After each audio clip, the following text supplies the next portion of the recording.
Hello, this is the third video in the set of Canadian citizenship studies videos that I have been making. So this video is about the Indigenous peoples of Canada. Let's take a look.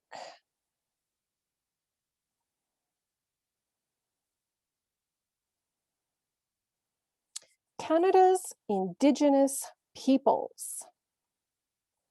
So the Indigenous, or formerly known as Aboriginal peoples, lived on the land that we now know as Canada for thousands of years before European explorers came to this area. So here is the map that we are all familiar with, divided into provinces and territories.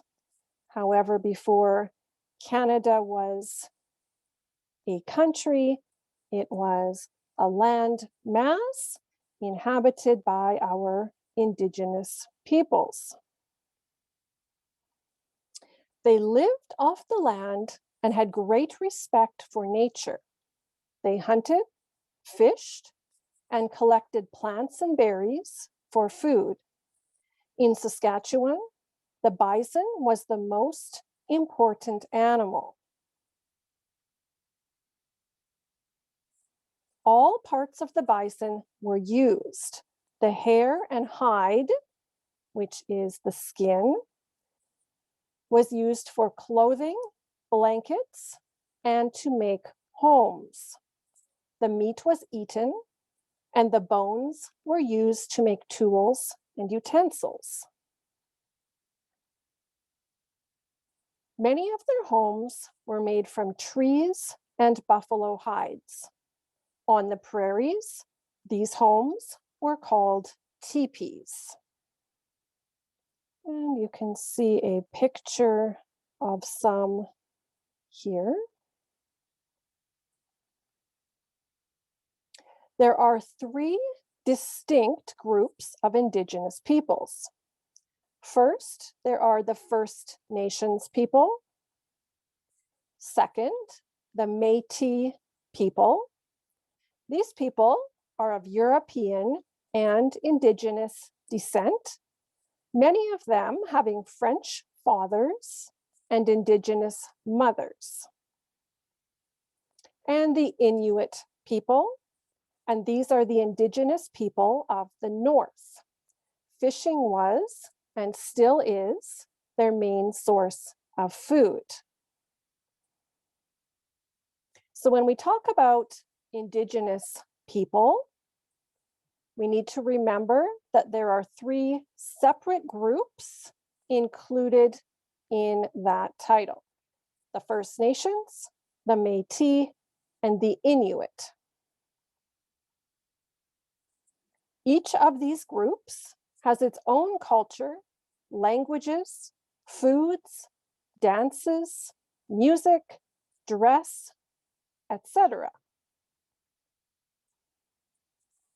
In 1763, King George III gave territorial rights to the Indigenous people and set the stage, or got things ready, for negotiations and treaties. Many treaties, which is agreements, were signed between the Indigenous peoples and the Europeans, but not all have been followed. It is important now that people become educated about the treaties and the ways in which they should be followed.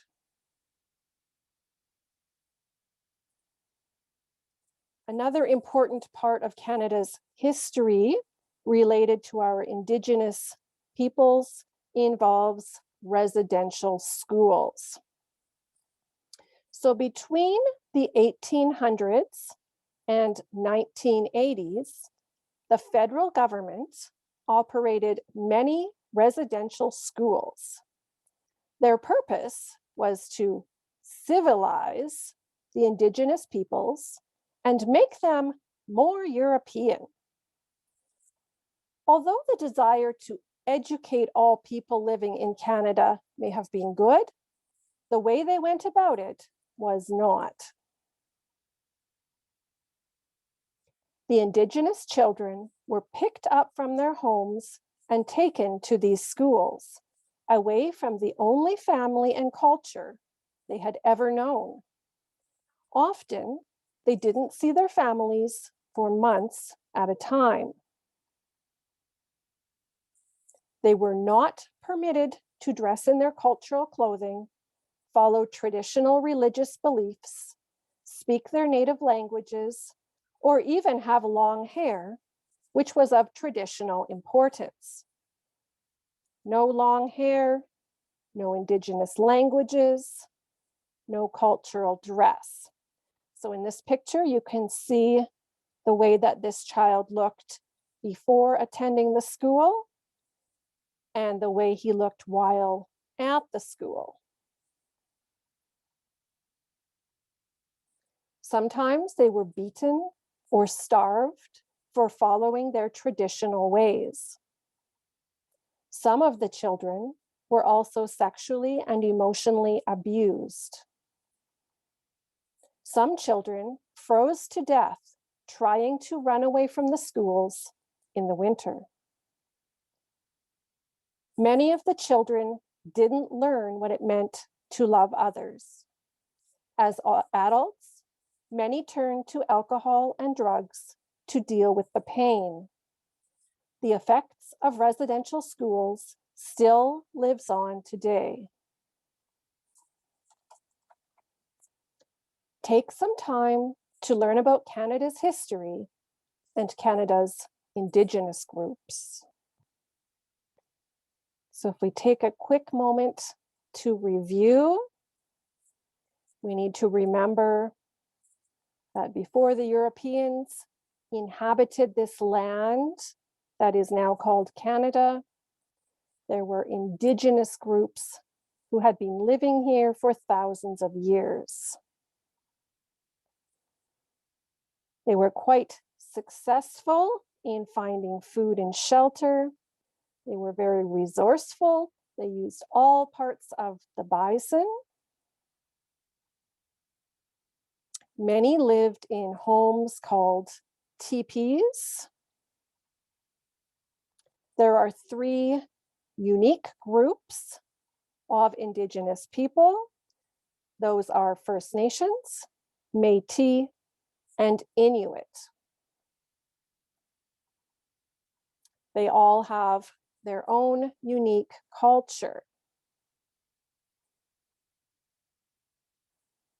In 1763, King George III started negotiations and discussions in which treaties were formed, written, and signed.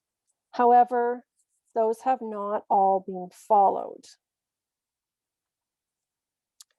Residential schools were also operated by the federal government. They wanted to change the Indigenous peoples to make them more European. And so to do that, they did not allow their cultural languages, dress, traditions, clothing, hair, etc. And in some schools, the children were beaten, sexually abused, and emotionally abused. And the effects from those schools can still be seen today. I hope that gave you some information about Canada's Indigenous peoples, and thank you for watching.